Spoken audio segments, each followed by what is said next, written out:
Léa pour cette introduction. Donc effectivement, moi je suis Romain Brault, je suis responsable R&D innovation pour le CETIM Sud-Est et je suis aussi partenaire de Dynamique plutôt sur le volet technologique. Donc je suis ravi d'animer cette première table ronde de la journée qui fait avec effectivement objectif de démystifier un petit peu l'usage de l'IA dans les entreprises, quelles sont ses opportunités mais aussi ses limites et les modes de réglementation qui sont en cours et peut-être ceux à venir.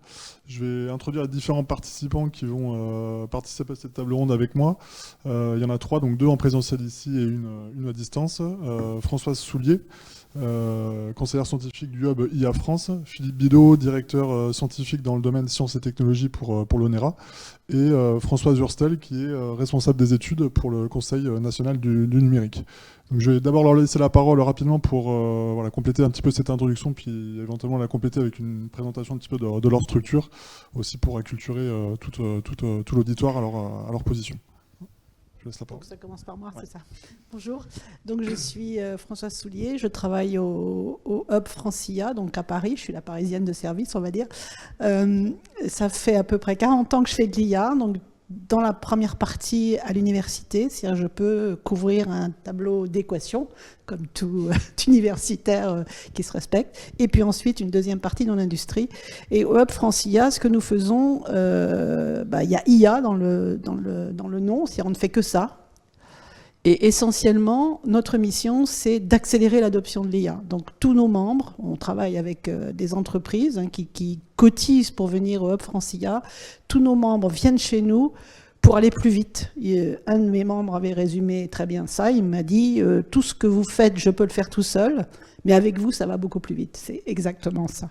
Donc ils viennent, ils travaillent dans des groupes de travail, ils échangent des bonnes pratiques avec les autres, ils essayent de construire ensemble, éventuellement, des positions. On parlait tout à l'heure de la régulation, ça en fait partie. Donc, on a tout un tas de projets, dont des projets européens, dont je parlerai cet après-midi sur la cyber. Un projet dont je parlerai également tout à l'heure de la région Île-de-France sur l'adoption de l'IA par des PME, qui peut-être sera plus le sujet avec vous aujourd'hui.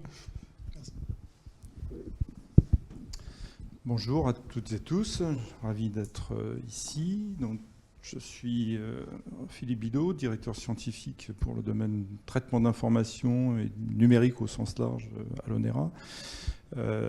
L'IA, c'est un sujet que j'ai abordé aussi il y a plus de 40 ans maintenant.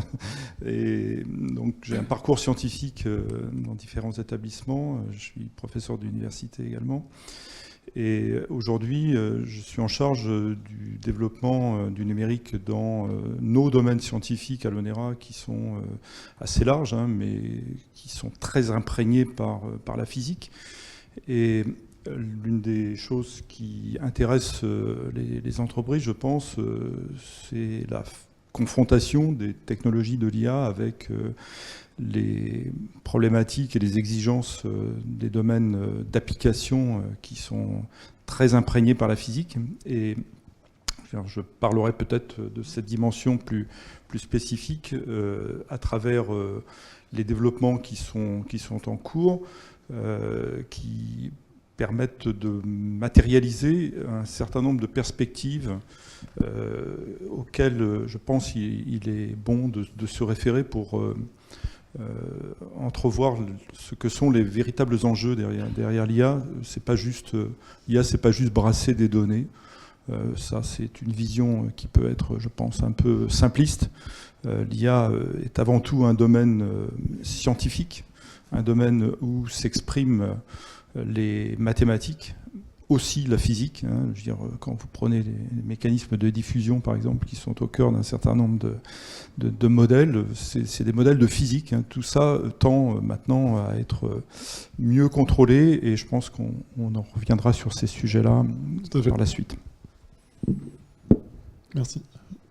Joséphine ? Bonjour à toutes et à tous, est-ce que vous m'entendez bien ? Oui, très bien. Parfait. Je suis navrée de ne pas pouvoir être avec vous aujourd'hui, d'autant que le programme qui vient d'être présenté a l'air passionnant. Donc pour me présenter rapidement, je suis Joséphine Hurstel. Je suis responsable des études au Conseil national du numérique. Le Conseil national du numérique, c'est une commission consultative indépendante qui a été créée en 2011 et qui est chargée de porter une réflexion ouverte sur notre relation à nos outils numériques, vraiment dans une dimension sociétale, démocratique, sociale, économique, et plus que dans une dimension technique. Voilà, c'est pour éclairer un autre versant de nos usages.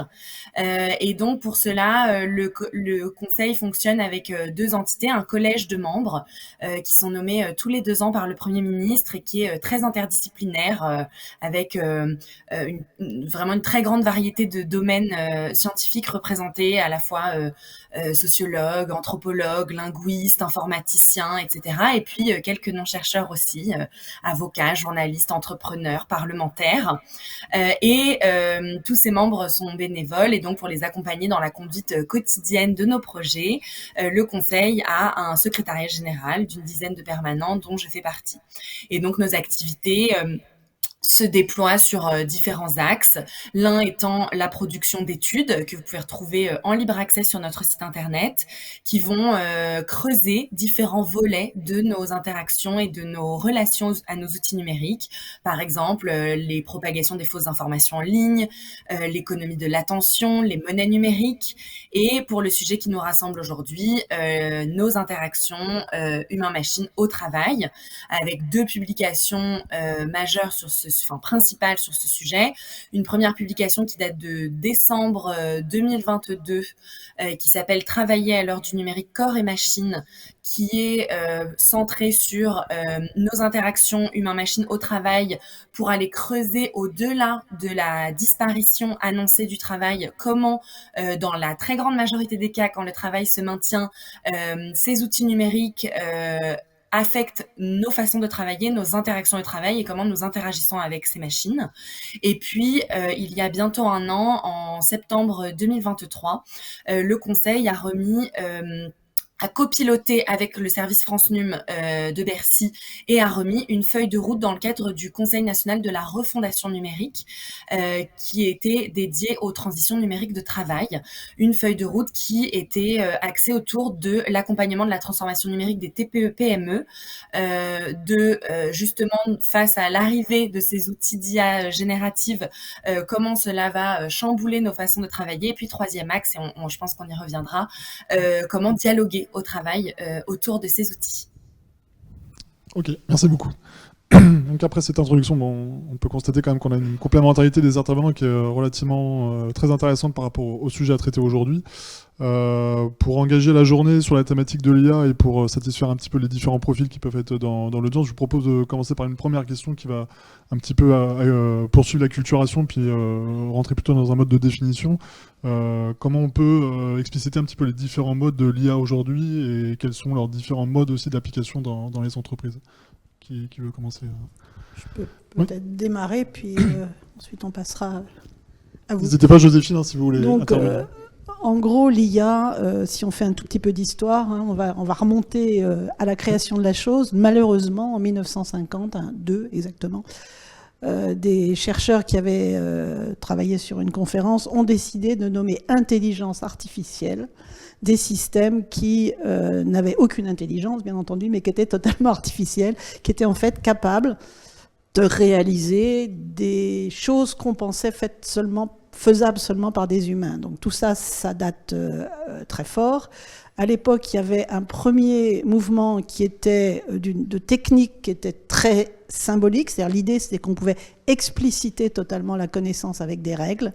Puis ensuite sont arrivées à partir des années 60, 70, 80 des techniques très différentes qui sont celles qu'on utilise aujourd'hui, dans lesquelles on a dit expliciter la connaissance, j'en sais rien. Par exemple, je vous demande comment vous faites pour reconnaître votre grand-mère, vous savez pas.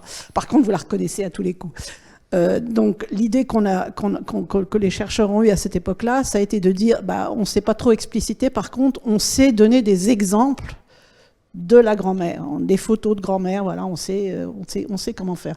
Donc ça, c'est tout le mouvement qui est en œuvre aujourd'hui, qui utilise massivement des données.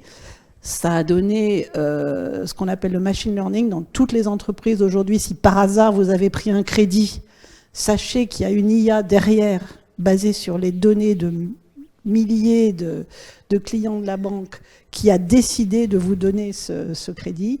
Si vous allez sur Amazon, que vous achetez un livre, eh bien, vous avez des recommandations qui vous proposent d'autres livres. C'est une IA qui fait ça.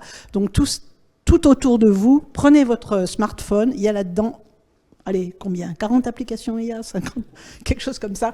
Bref, il y a de l'IA partout, partout, partout, partout. Ça, c'est le machine learning. C'est ce qu'on a appelé des techniques de classification, essentiellement. Oui, il va rembourser son crédit. Non, il ne va pas. Oui, il va acheter ce livre. Non, il ne va pas acheter ce livre. Et puis, très récemment, vous avez tous sans doute... à Noël 2022, vous avez tous fait comme moi, vous avez joué avec ChatGPT, donc vous avez tous vu l'IA générative, qui est une nouvelle sorte d'IA, mais qui est basée sur le même principe, utilisation massive de données. Et en effet, tout ça, ça a plein d'applications, tout autour de nous, dans la vie de tous les jours, mais aussi dans l'industrie. Et la question, c'est comment on fait pour en profiter sans en souffrir. Je crois que l'industrie, c'est pour vous, c'est pas pour moi. C'est pour moi. Je vais prolonger cette introduction. Effectivement, l'IA, aujourd'hui, on ne doit pas la voir comme quelque chose qui est hors de toute consistance. Hein, je dirais, elle s'incarne. Ce sont des algorithmes avant tout, hein, ce n'est pas des choses surnaturelles, donc c'est du code qui reprend des équations, pour la plupart permettant de comprendre ce qui est fait à travers ces algorithmes. Et ce qui fait aujourd'hui une très grande différence par rapport à ce qu'on connaissait hier, c'est le fait de pouvoir accéder à des modèles qui sont préentraînés, les modèles de fondation qui permettent finalement de démocratiser l'accès à cette ressource qui en plus a été digérée par des chaînes de valeur qui permettent justement d'en avoir pratiquement une mise à disposition aux entreprises, aux activités les plus diverses que variées, mais en particulier aussi aux entreprises. Aux enfants qui ont envie de faire leurs devoirs. Aux enfants qui ont envie de faire aux enfants. Les 100 et quelques modèles de fondation aujourd'hui qui sont répertoriés, plus de 80% sont destinés à des activités liées aux activités dites industrielles. Hein. Alors, quelles sont-elles, ces grandes activités industrielles ? Il y a toutes celles qui relèvent notamment de la conception, qui a besoin de disposer de modèles, et très souvent, on ne sait pas toujours représenter formellement tel ou tel comportement, tel ou tel phénomène, ainsi de suite, et on passe par des abstractions qui se fondent sur des données, mais que l'on mélange avec des modèles, donc on n'est plus en train de parler de tout et n'importe quoi, mais de choses qui sont relativement bien maîtrisées, hein, dans leur contenu, donc qui peuvent servir à tout un tas d'exercices dans l'ingénierie, du calcul scientifique notamment. J'en ai des nombreux exemples. Il y a des choses que l'on utilise également pour optimiser la production, organiser mieux. Enfin, vous avez tous certainement utilisé honteusement Amazon parce qu'on ne peut pas faire autrement. Hein. Je pense que tous ont notion qu'en un clic, vous allez déclencher toute une chaîne chez AWS qui met en œuvre des algorithmes qui sont essentiellement fondés sur des techniques d'intelligence artificielle. On parlait du symbolique tout à l'heure, et beaucoup de ces applications dans le domaine de l'optimisation de la production sont fondées sur des algorithmes dits d'optimisation symbolique, hein, qui vont chercher des solutions dans des masses importantes de paramètres. Hein, et ça, c'est pas des choses on dit « oh là là, il faut avoir peur de l'IA ». Là, vous avez un exemple concret où il y a zéro risque, puisque vous savez dire exactement comment les choses sont maîtrisées. Donc, je dirais, l'IA, ce n'est pas qu'une somme de risques à éviter. Hein. Vous avez tout ce qui sert à contrôler la qualité dans les entreprises. Vous avez beaucoup de process liés à la qualification de ce que vous produisez. Les processus de qualification de la qualité sont eux supportés par des techniques cette fois de classification qui sont largement utilisées aujourd'hui. Analyser l'activité des opérateurs pour tout un tas de prévention de risques, ainsi de suite.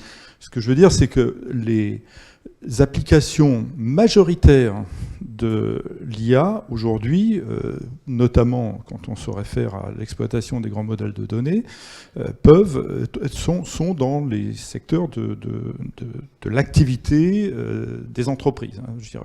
Alors j'oublie tout ce qui est marketing, tout ce qui peut être amont, logistique, ainsi de suite. Enfin, c'est des technologies algorithmiques qui s'incarnent dans tout un tas de services. C'est pas la chose qui est dominante et que l'on ne maîtrise pas. Et justement, par rapport aux différents processus qu'on peut rencontrer dans une entreprise, est-ce qu'on peut dire aujourd'hui qu'on rencontre l'IA dans tous les secteurs de l'entreprise, de la partie management, direction, jusqu'à la partie qualité, développement de produits, RH Le management, elle est pour moi, et l'autre, elle est pour vous. On est d'accord comme ça, on se partage. Oui. Voilà. Alors, la partie, nous, ce qu'on voit au Hub France IA, en fait, c'est à travers un programme qui s'appelle PACIA, tout un tas de PME qui viennent et qui sont venus dans la dernière année. On a tous nos derniers projets, ça a été des projets en IA générative, et ils viennent pour des problématiques assez simples. Un exemple, quelques exemples. On parlait de Vivatech. Hein, vous êtes allé à Vivatech, moi aussi, hélas, j'ai envie de dire, parce que c'était l'horreur, c'était la foule. Bon, bref. Un exemple, je suis un cabinet de conseil, en l'occurrence Pierre Audouin Conseil. Je dois faire de la veille. J'ai plein de documents sous le coude, là, à gauche. Là, j'en ai haut comme ça. Et mon problème, c'est que je dois traverser tous ces documents pour être capable de produire une synthèse de ça pour mon client. Et ben, je les lis tous et je fais mon petit truc à la mano ou en tapant, comme vous voulez. Ça prend beaucoup de temps, évidemment. L'autre façon, c'est de faire digérer tout ce truc-là. Alors, je pose ce qu'on appelle un prompt, c'est-à-dire j'explique au charmant ChatGPT ou son petit camarade, un équivalent. J'explique ce que je veux. Je voudrais faire une synthèse pour le client qui est comme ci, comme ça, qui me demande telle et telle chose. Je voudrais que tu me fasses cette synthèse en 3 pages, que tu me mettes 10 titres et que dans chaque titre, tu me résumes les points les plus saillants de chacun des documents. Clique, et voilà. Donc, ça veut dire quoi? Ça veut dire pour des entreprises comme PAC, hein, qui est là depuis des années, ça veut dire évidemment une capacité à aller beaucoup plus vite, à être sans doute beaucoup plus efficace. Moi, j'utilise très souvent ChatGPT, en l'occurrence, Bing. C'est très efficace à condition que vous lui demandiez de travailler sur des domaines dont vous avez l'expertise, parce qu'il est capable de dire aussi n'importe quoi. Donc il faut être capable de résumer. Donc ça veut dire résumer, produire des textes, traduire. C'est-à-dire dans la pile de textes, là, il y en a évidemment qui sont en anglais, en chinois, en guatémaltèque, ça va de soi. Donc il faut être capable de lire tout ça, de faire des résumés. Ça permet d'aller plus vite, ça permet... Moi, souvent, il me sort des listes et je me dis « Ah mince, celui-là, je ne l'avais pas vu. » Ah oui, d'accord. Mais je vérifie parce que souvent, celui qui me sort, il est bidon aussi. Donc, il faut être capable de vérifier. Donc, toutes ces tâches-là, on envoie, nous, des exemples partout dans les PME qui viennent nous voir. Et j'ai envie de dire, ça ne coûte rien, quoi. C'est complètement idiot. Ouais. C'est accessible. Nous, on fait des projets en 3 mois, donc ce n'est pas des gros projets. C'est facile. Je ne dis pas que ça peut rapporter gros, mais ça évite beaucoup de choses. Il y a un point important. Par contre, j'ai dit que moi, je ne demandais que des choses sur des sujets que je connais. C'est la question de l'expertise. C'est-à-dire qu'il faut maîtriser ces outils-là. Il faut être capable de les contester, de dire là, il dit n'importe quoi, j'en veux pas. Et donc, il faut aussi que les collaborateurs ne perdent pas leur expertise. Et c'est en ce sens-là, je pense qu'il n'y aura pas remplacement des gens. Les gens vont toujours être là, ils vont toujours développer leur expertise, mais ils vont avoir tout d'un coup un outil pratique. Aujourd'hui, si vous voulez enfoncer un clou, vous n'y allez pas avec votre doigt, vous y allez avec un marteau. C'est ça l'IA, en fait. C'est pas Le doigt, c'est le marteau, mais il faut savoir se servir le marteau.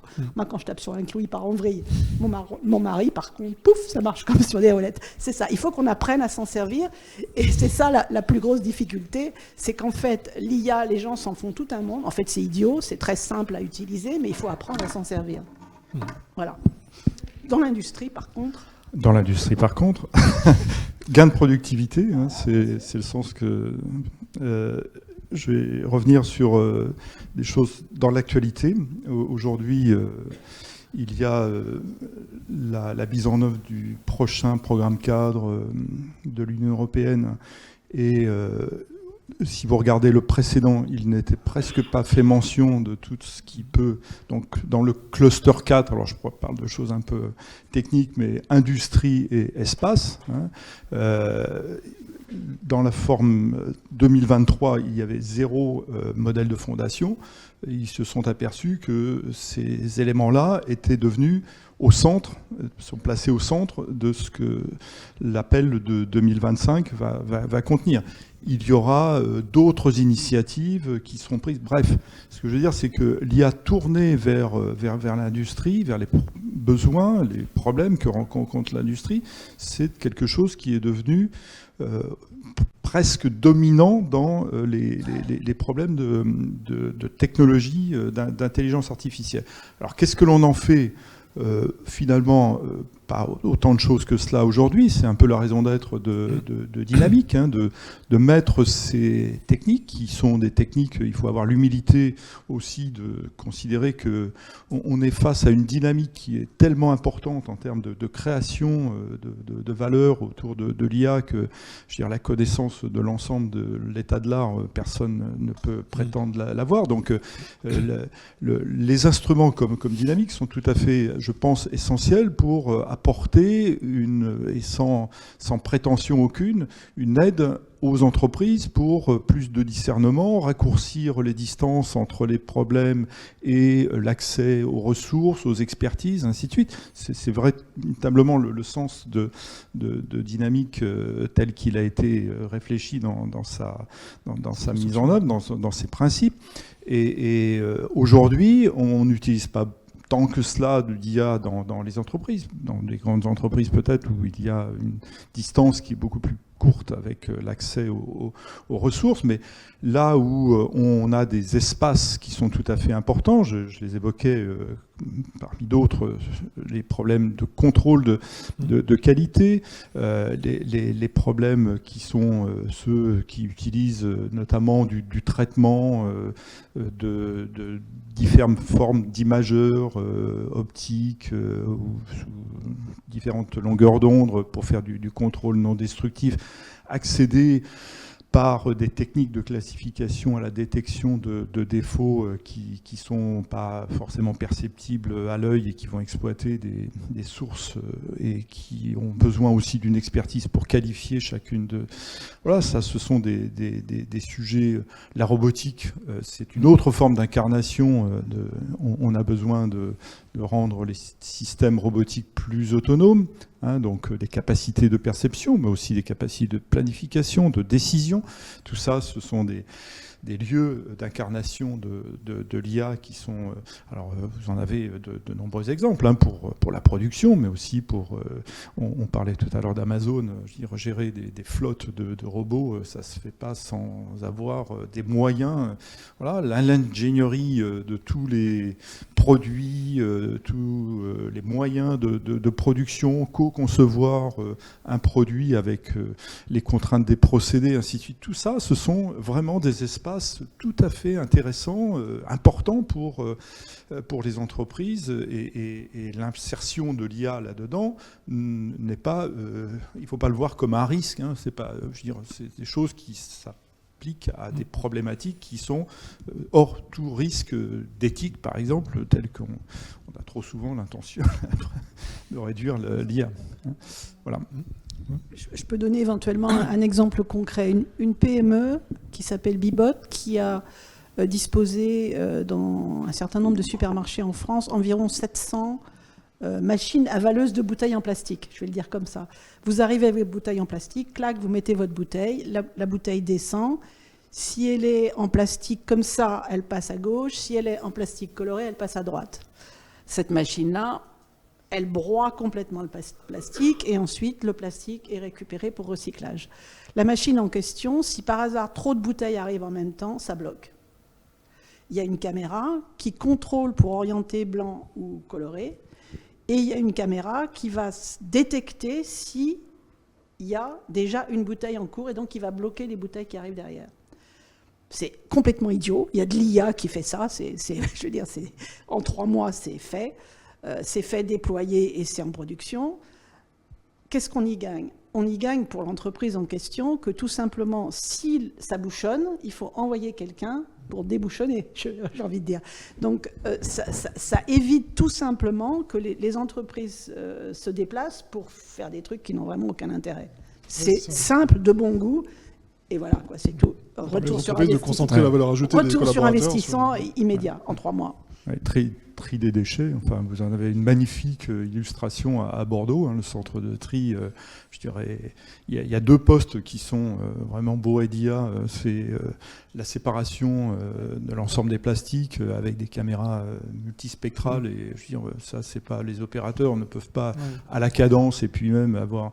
Et puis il y a le contrôle des postures également des opérateurs pour éviter les troubles musculo-squelettiques qui sont faits aussi par du traitement d'image, pardon, voilà, qui permet d'avoir une perception de ce que sont les charges des opérateurs et les moduler en fonction de tout un tas de risques. Hein. Je veux dire, il y a vraiment plein de... En résumé, si vous faites du traitement d'image, quel qu'il soit, si vous faites du traitement de la parole, quel qu'il soit, si vous faites du traitement du langage, quel qu'il soit, forcément c'est de l'IA. Tout simplement, parce que la performance est là par rapport aux techniques habituelles. Donc toutes les entreprises qui utilisent des choses comme ça, voilà, c'est automatique. Ok, merci. Je voudrais poser la question à Joséphine par rapport à tout ça. Donc on constate que l'IA, finalement, on la retrouve effectivement dans toutes les strates, dans toutes les couches de l'entreprise. En termes d'appropriation par les collaborateurs de ces mêmes entreprises, quelles sont les conclusions des études qui ont été menées au sein du Conseil national du numérique sur le sujet? Merci beaucoup. Oui, effectivement, moi, je vais éclairer un peu un autre versant côté vécu par les travailleurs et comment ça affecte aussi les vies d'équipe. Nous, dans les travaux qu'on a menés, il nous a paru important de distinguer comment ces outils sont vécus en fonction de ses capacités à les comprendre et de la place qu'on occupe dans la hiérarchie et de son secteur d'activité. Et donc, en fonction de cette grille un peu à 3 entrées, on distingue un peu 2 grandes catégories de travailleurs et de leur appropriation de ces outils. D'un côté, la catégorie dite de travailleurs subalternes, c'est une définition sociologique, c'est-à-dire de travailleurs qui vont être plutôt dans des fonctions d'exécution, qui vont pas être en position d'encadrement d'équipe, et donc ça va couvrir les employés, les caissiers et caissières, les métiers du soin, aide à domicile, infirmiers, infirmières, etc. Et de l'autre côté, plutôt les travailleurs d'encadrement qui vont être là plutôt en situation d'encadrement d'équipe, qui vont être plutôt dans des fonctions de service. Voilà. Et donc, en fonction de ces 2 catégories, si je reprends la première catégorie de travailleurs subalternes, pour ces travailleurs, la révolution numérique vient prolonger la révolution industrielle. On est pour beaucoup, comme le disait le début de la table ronde, dans ces usages, dans des secteurs industriels, secteurs qui sont confrontés depuis très longtemps à la machine, qui n'était pas numérique initialement, mais qui l'est devenue. Et donc, on voit une réactivation avec ces outils numériques et aujourd'hui avec les outils d'IA de préoccupations assez anciennes, de perte de travail, de déqualification, de perte d'interaction, de perte de sens aussi, et de perte d'expertise pour les travailleurs. Bon, je ne vais pas revenir très en arrière, mais voilà, c'est déjà des questionnements que la première révolution industrielle avait posés et que le numérique et l'IA viennent réactiver. Et on le voit avec la sortie de ChatGPT, les études se sont multipliées pour essayer de qualifier et quantifier les possibles disparitions d'emplois. Pour les travailleurs d'encadrement, la question est un petit peu différente puisque historiquement, si on prend vraiment sur le temps long, ce sont des professions qui étaient préservées relativement de la machine, et l'arrivée des outils numériques a fait pleinement entrer les ordinateurs dans les bureaux, et donc ce sont dans le temps des professions qui sont plus nouvellement confrontées aux outils numériques, ce qui est assez paradoxal puisque ce sont aussi aujourd'hui les professions qui y sont les plus exposées. Et ce sont aussi des professions qui en général sont plus compétentes vis-à-vis de ces outils, en tout cas en ont une meilleure compréhension, mais on retrouve en fait des effets assez similaires aux travailleurs subalternes que je viens de décrire, puisqu'on a les mêmes questionnements d'intensification de cadence, avec la difficulté de plus en plus à cloisonner entre ses vies personnelles et professionnelles, l'irruption voilà, de ces outils au quotidien qui peuvent nous encourager à adopter un rythme de travail plus intense, à montrer une connexion permanente. On a vu aussi avec la pandémie de nouveaux enjeux, de nouveaux risques en quelque sorte au travail, avec l'isolement, la visioconférence. Et donc voilà, on voit que finalement on a différentes catégories et des modes d'exposition aux outils qui sont différents, des façons de comprendre ces outils qui sont aussi différents, mais finalement des effets et des conséquences qui se rejoignent avec, au premier rang, des enjeux de qualification, d'autonomie et de cohésion d'équipe. Ce qui me semble aussi intéressant à souligner, et là je reprends des résultats d'analyse du Laboria, qui est une autre instance qui travaille sur ces outils d'impact au travail des outils d'IA, c'est que les outils d'IA utilisés au travail ne sont pas toujours perçus comme étant de l'IA. Et je pense que les précédentes interventions l'ont très bien montré, c'est que ces outils sont partout et qu'ils sont parfois très anciens malgré là le fait que ce soit dans toutes les bouches, et qu'on a parfois on peine parfois à percevoir qu'il s'agit d'IA, et donc il y a un vrai enjeu à visibiliser le fait que ce sont des outils d'IA pour démystifier ce qu'est un outil d'IA aujourd'hui au travail, et notamment auprès des non-utilisateurs, puisque là aussi l'étude qui a été menée l'an dernier par le Laboria montre que la perception des outils d'IA par les travailleurs est plus négative par les travailleurs qui n'en sont pas utilisateurs. Donc ce qui voilà, vient confirmer cette logique un peu de mystification. Et en fait, dès lors que le travailleur fait usage d'un outil d'IA en ayant conscience que c'est de l'IA, en général, sa perception de l'outil s'améliore. Puisqu'il en voit concrètement les usages et les bienfaits. Donc il y a un vrai enjeu voilà, à visibiliser ces outils. Et puis, autre chose qui me paraît intéressante, c'est là de prendre une perspective un peu plus large au-delà du travail, avec le baromètre du numérique qui est sorti la semaine dernière du Crédoc, qui montre que 1/4 des Français ont un sentiment de non-maîtrise des outils numériques, et 18% estiment que ce sentiment de non-maîtrise peut les conduire à limiter leurs usages du numérique. Donc en fait, ce ressenti de complexité affecte nécessairement le vécu de ces outils dans l'environnement de travail et montre qu'il y a un vrai enjeu à se mettre en capacité de maîtrise de ces outils numériques pour éviter finalement de ne pas les utiliser ou de mal les utiliser, et d'en être pleinement acteur plutôt que de les subir dans nos vies professionnelles. D'accord, merci beaucoup. Donc on constate qu'il y a beaucoup d'opportunités d'utilisation de l'IA dans les entreprises. Est-ce qu'on peut citer aujourd'hui des limites aussi à ces technologies-là, et si oui, est-ce qu'elles seront contournées dans les années à venir, sous quelle forme? Alors, je voudrais parler d'un projet qu'on a mené pour la région Île-de-France qui s'appelle Paquilla. Donc, faire à une PME son premier projet en IA, en 3 mois. C'est des exemples dont j'ai parlé tout à l'heure. Au début, nous pensions que ça allait progressivement s'orienter vers certains domaines. C'est-à-dire, par exemple, je dis n'importe quoi, la maintenance prédictive. Et en fait, donc maintenant, on en est à notre 100e projet. On se rend compte qu'il y a des projets partout, dans tous les domaines possibles et imaginables, que la vraie limite pour une PME à adopter l'IA, en fait, ça n'est pas son domaine, ça n'est pas son ignorance de l'IA. Toutes nos PME ne savent rien en IA au début. Leur vrai problème, c'est de trouver un partenaire avec qui ils peuvent s'associer pour faire leur premier projet. Et une fois qu'ils ont fait ce premier projet, souvent ils continuent avec le même, mais de toute façon, ils nous disent maintenant je vais mettre de l'IA partout. Donc la vraie difficulté, c'est Trouvez avec qui vous pouvez travailler, quelqu'un avec qui vous pouvez aller en confiance. Et je pense que le programme dynamique, c'est exactement ça, le but. Le but, c'est de... Moi, je dis, l'IA, il y a une marche, là. Elle est où, la marche? Je sais plus. Enfin, il y a une marche. Il faut passer la première marche. Et pour passer cette première marche, la grosse difficulté, c'est de trouver quelqu'un pour vous aider. Pour sécuriser ce qu'on n'est pas. Et pas un cabinet de consultants qui veut vous vendre la lune à un prix scandaleux, mais quelqu'un à qui vous pouvez faire confiance. Tous les domaines peuvent y aller, toutes les tailles d'entreprises peuvent y aller. Nous avons des entreprises qui font 3 personnes, qui sont en train de créer leur entreprise, qui sont en train de créer leur premier service.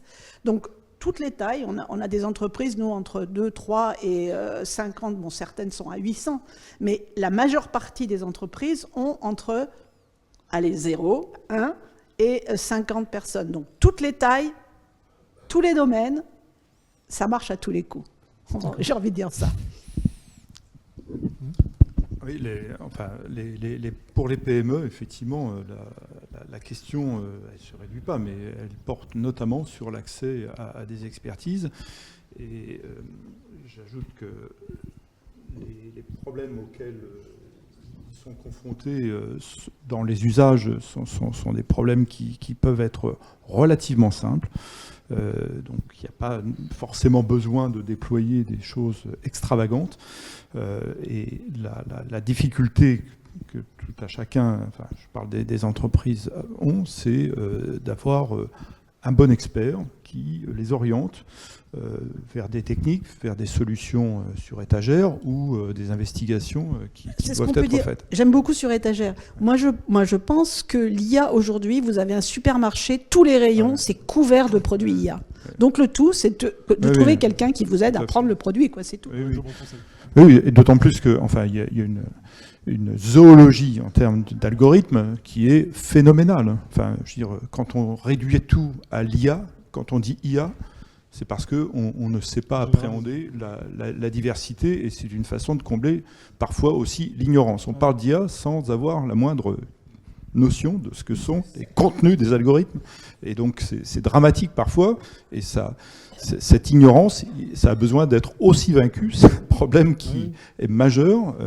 Alors après, il y a aussi d'autres sujets. Je veux dire, il ne faut pas oublier que l'accès à la mise en œuvre des modèles de fondation, les inférences peuvent coûter, d'un point de vue de l'énergie, des choses qui sont presque incommensurables aujourd'hui, mais qui ont un coût qui limite complètement leur mise en œuvre. Donc on dit... Est-ce que je peux dire que quelquefois... Il ne faut surtout pas faire d'IA. Et ça, absolument. C'est-à-dire que très souvent, enfin, nous, il y a des PME qui viennent et qui nous disent « Ah là là, on veut faire de l'IA pour faire ça ». Je dis « Ça n'a pas la tête ». Pas question. Il y a tout un tas de situations dans lesquelles... et c'est pour ça que vous avez besoin d'un expert qui vous aide. C'est quelqu'un qui va vous dire « Là, oui », et là, si tu n'y vas pas vraiment, c'est grave. Mais là, non, autre chose. Puis souvent, enfin, je rebondis sur ce que vous dites.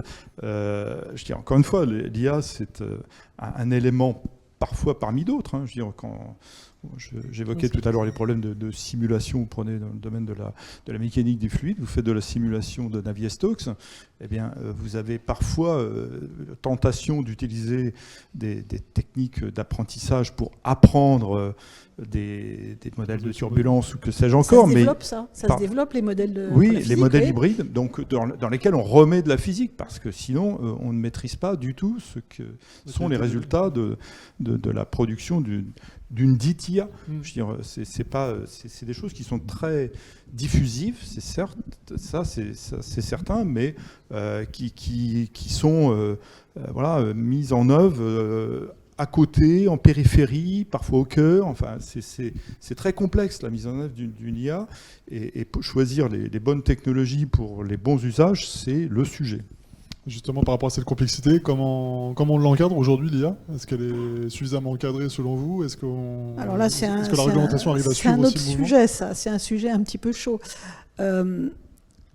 Il y a eu une très grosse réflexion. Alors, comme on l'a entendu, il y a beaucoup de craintes autour de l'IA, la perte d'emploi, etc., etc. Bon. Mais il y a des risques aussi, j'ai envie de dire, plus graves. Vous avez tous entendu parler des Tesla qui tuaient des gens, ça arrive. Une Tesla automatique, ça perd le contrôle et ça se met à faire n'importe quoi. de la même façon que ChatGPT dit n'importe quoi, quelquefois. Donc, on voit bien qu'il y a des risques. Ces risques qui sont de sorte très, très différente. Un risque très classique, c'est ce qu'on appelle la discrimination. Les données sont biaisées. Si je vous demande à vous tous, quoique dans la salle est pas mal en fait, si je vous demande qu'est-ce que c'est qu'un directeur de PME ou un dirigeant de PME, je pense que ChatGPT va vous montrer un programme, un homme forcément. Qu'est-ce que c'est qu'un médecin? Forcément un homme. Qu'est-ce que c'est qu'un ingénieur? Forcément un homme, etc. Donc ça, c'est la discrimination, c'est les données qui sont biaisées. Dans la salle, c'est relativement équilibré, ce qui n'est pas du tout classique. Donc il y a des biais dans les données. Comme l'IA apprend à partir des données, l'IA est biaisée et donc produit des discriminations. Donc tous ces risques de discrimination, de risques à la vie ou à la santé, tous ces risques-là, ils doivent d'une façon ou d'une autre être encadrés. Alors là, tous les pays du monde se sont mis à réfléchir à la régulation de l'IA. Il y a des cas, comme vous l'avez dit, où il y a rien à faire. Enfin, si je veux optimiser un système dans l'industrie, on ne parle pas de ça. Mais les systèmes qui sont dits à haut risque par la Commission européenne, puisque la Commission a sorti un texte en avril 2021, maintenant, si je ne m'abuse, non, 22 peut-être. Bref, donc l'idée, c'est de dire il y a des systèmes d'IA qui sont à haut risque, et donc il faut que d'une façon ou d'une autre, je sois capable de contrôler ces risques-là pour que des systèmes dangereux ne rentrent pas sur le marché. Les États-Unis ont fait une réflexion aussi, enfin, tous les pays, le Japon, Singapour, etc., tous ces gens-là ont des méthodes de régulation. La caractéristique de la Commission européenne, hein, le texte final vient d'être voté ces derniers jours par le Conseil de l'Europe, si je ne m'abuse, et maintenant les entreprises ont 2 ans pour se mettre en conformité. Se mettre en conformité, ça veut dire quoi? Ce texte est une loi qui va être déployée dans tous les États, tel que, il y a un terme juridique, je ne sais plus comment ça s'appelle, bref, donc toutes les entreprises vont devoir faire ça, elles ont 2 ans. Si vous êtes en train de produire un système d'IA avec des risques qui vont vous classifier comme à haut risque, vous allez devoir obtenir une certification ex ante, comme on dit, c'est-à-dire avant de rentrer sur le marché. Vous ne pourrez pas rentrer sur le marché européen si vous n'avez pas votre petit tampon. Ça concerne les offreurs de solutions qui veulent proposer ces solutions. Absolument. Donc, si vous voulez produire un système à haut risque et le mettre sur le marché en Europe, il faut le petit tampon avant de rentrer sur le marché. Donc, c'est contraignant. C'est probablement le cadre le plus contraignant au monde. On a décidé de faire ça par la loi. Donc, si vous le faites pas ou si vous le faites mal, vous êtes susceptible d'avoir des amendes qui sont assez importantes, même très significatives. Donc nous, on a pris une position très stricte, on va dire. Personnellement, je pense que c'est important en Europe.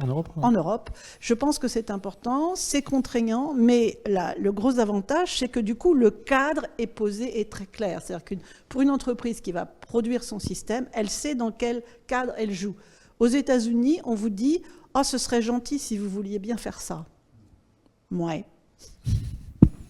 Je sais pas, tu veux réagir ? Oui, enfin, les problèmes liés à ce que l'on appelle la confiance, mais bon, quand on a dit ça, on n'a finalement pas dit grand-chose, je veux dire, qui, d'une façon générale, conduisent au fait qu'il y a encore besoin, sur ces points-là, je veux dire, la certification, finalement, qui doit être faite du produit intégrant de l'IA ou du procédé intégrant de l'IA. Enfin, voilà, ça, c'est une obligation qui est réglementaire et qui le sera, et qui sera certainement de plus en plus exigeante. Alors après, vous avez des systèmes critiques, hein, je veux dire, quand vous allez dans le domaine de l'avionique ou des véhicules intelligents, je veux dire, vous avez des exigences qui sont tout autres, mais in fine, vous avez toujours le même problème. Enfin, vous avez à satisfaire quand même des exigences, et ça conditionne considérablement les processus de développement. Je veux dire, si vous ne prenez pas en compte ces contraintes-là initialement, je veux dire, autant dire que tout ce que vous allez faire, ça va à la poubelle. Donc, ça sert strictement à rien. Donc, il ne faut pas se lancer dans l'IA, dans l'usage de ces technologies, sans avoir 3 notions de ce que sont les problèmes qu'elles intègrent et ce qui... Bon, là, ça, c'est, je pense, l'aspect confiance, c'est un problème tout à fait essentiel. Ensuite, il y a aussi le problème avec les grands modèles de fondation, on tend à résoudre une partie de ces problèmes qui sont les problèmes de souveraineté vis-à-vis des données. Hein. Je veux dire, ça, pour une entreprise, c'est quelque chose de critique. Ça l'est moins pour le grand public, parfois, enfin, des problèmes de confidentialité, bien sûr, mais pour une entreprise... et beaucoup d'entreprises utilisent même, je suis sûr que s'il y a des étudiants dans la salle ou des jeunes gens qui sont très habiles dans l'usage des modèles de fondation, tout le monde utilise les modèles de fondation pour faire de la programmation aujourd'hui. On ne programme plus pour le codage. Je veux dire, voilà, ça, dans les entreprises, c'est une pratique qui s'est répandue sans que les entreprises ne contrôlent véritablement cela. Et qu'est-ce qui se passe ? Eh bien, c'est qu'il y a des parties de code, voire des méthodes, qui sont avec une forte valeur ajoutée, qui sont livrées comme ça à l'extérieur, enfin à celui qui a la maîtrise du système sur lequel vous travaillez. C'est pas acceptable ce genre de choses. Donc ça, c'est un vrai sujet aujourd'hui, qui n'est pas un problème de confiance comme on l'avait énoncé. De régulation. Oui. La souveraineté, c'est autre chose. Oui, ça n'a rien à voir avec ce que l'on énonçait il y a 3 ans, il y a 4 ans. C'est apparu comme ça avec des nouveaux environnements.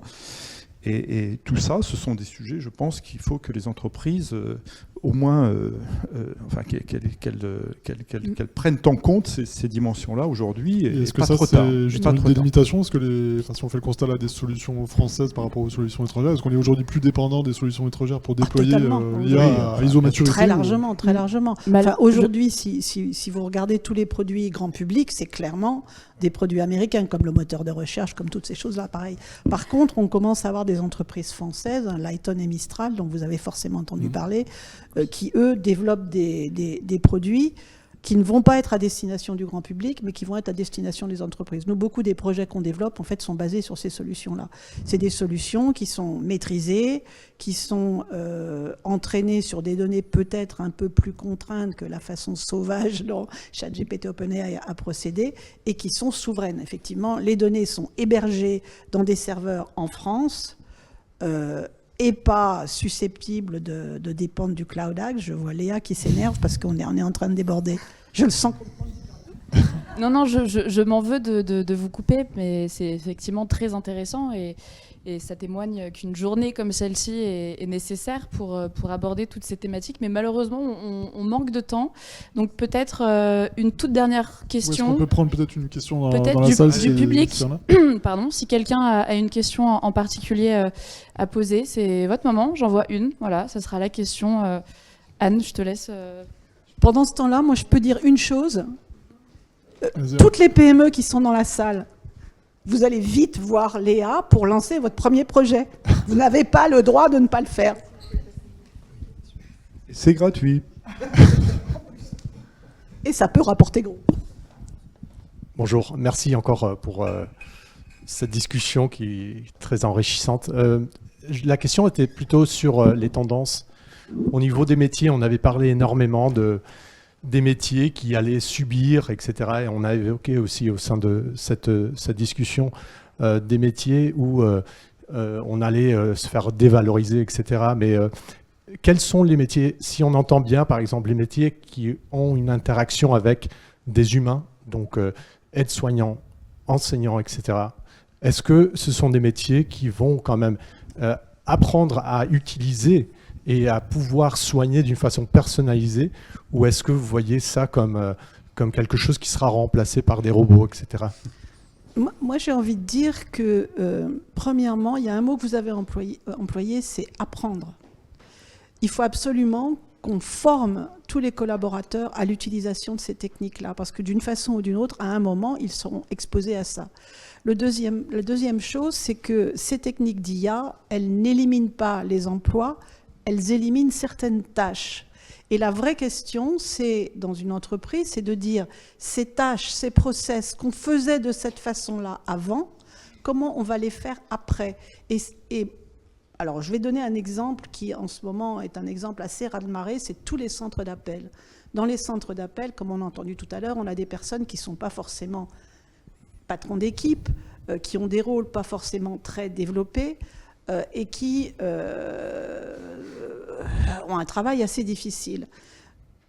Une expérimentation dans une entreprise que je ne nommerai pas, ils ont mis les téléopérateurs autour de la table et ils ont discuté sur la façon de travailler. Comment ça allait se passer quand on mettrait de l'IA? Est-ce qu'on pourrait mettre de l'IA? Ils ont donc produit un système avec les collaborateurs au terme duquel ils ont déployé.